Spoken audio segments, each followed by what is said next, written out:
tell us who you are, what you do, real quick and then a nice practical tip that everybody can take home and use. Please, Sharon, start us out. Great. I'm Sharon Stamp, and I'm with Western Metals Recycling. We recycle scrap metal. And we are just looking into getting into some of the social media.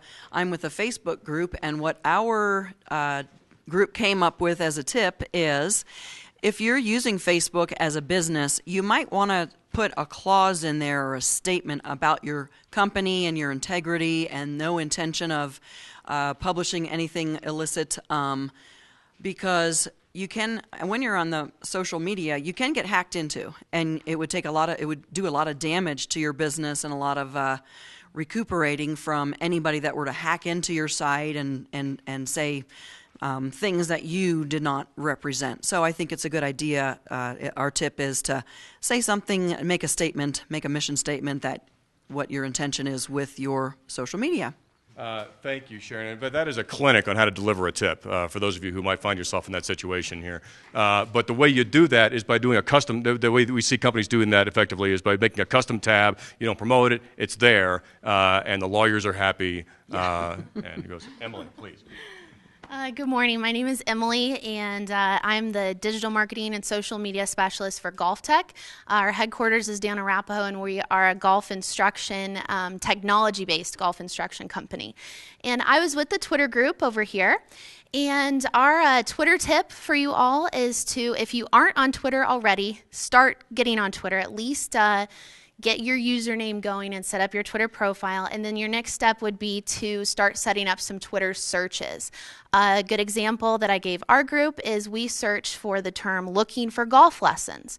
So someone if tweets, I had a really bad round, I need to start looking for golf lessons, we will be able to reach out to them.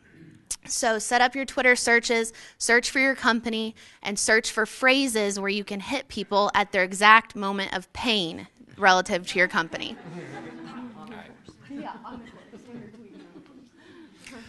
I'm Kevin Campbell, Kevin Campbell Films. I make web marketing videos and corporate videos. I was in the YouTube group, and we were talking about customer testimonials. And what you should do is come up with some questions as to how you solved your customers' pain points, your customers' problems, and then get them on Skype. Because after you've helped your customer, it's hard to get them back into your shop or get you back out to your customers sometimes. Call them up on Skype, use a couple of tools, Camtasia, Cam Studio.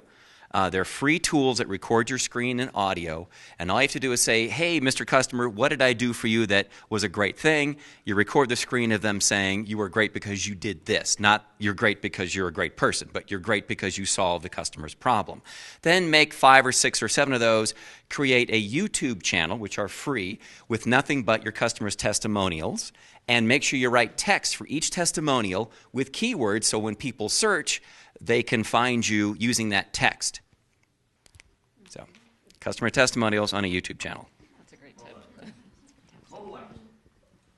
Good morning. My name is Abby Hoke, and I'm with AEB Graphics. I do design.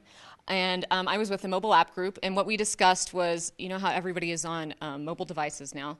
It was a great tip to create a QR code or an MS tag, and you can do this with MS Tag Reader.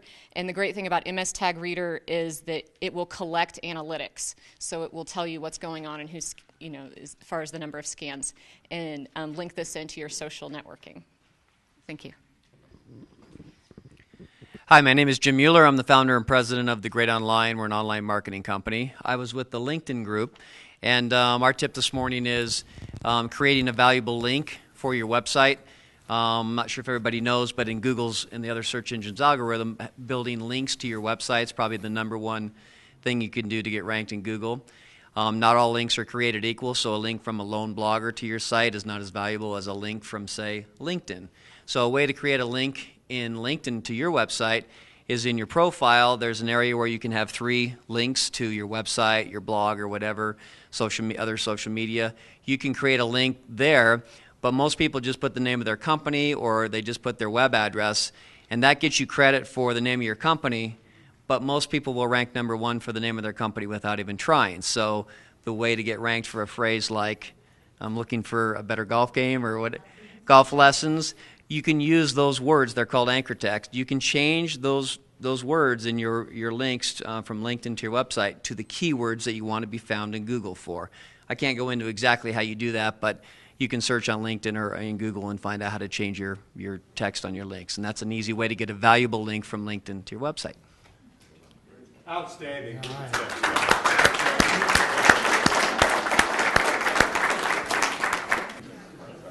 All right, so we're over at 9 o'clock. Our next meeting is going to be on Friday, February 17th, and we're going to talk about privacy and copyright, legal considerations of social media. On your guys' handout, there's some legislation that you guys might have seen in the news here lately. If you click this QR code, you can go read a blog post about that if you want to figure out see what all that's about. Wikipedia actually shut down yesterday in protest of this legislation, saying this will make it impossible for tools like ours to exist. Please, figure out what's going on with this. Probably not going to go through, but it's kind of an interesting a read about what people are trying to do and put boundaries on these things. Everybody, have a fantastic weekend. Thanks for being here.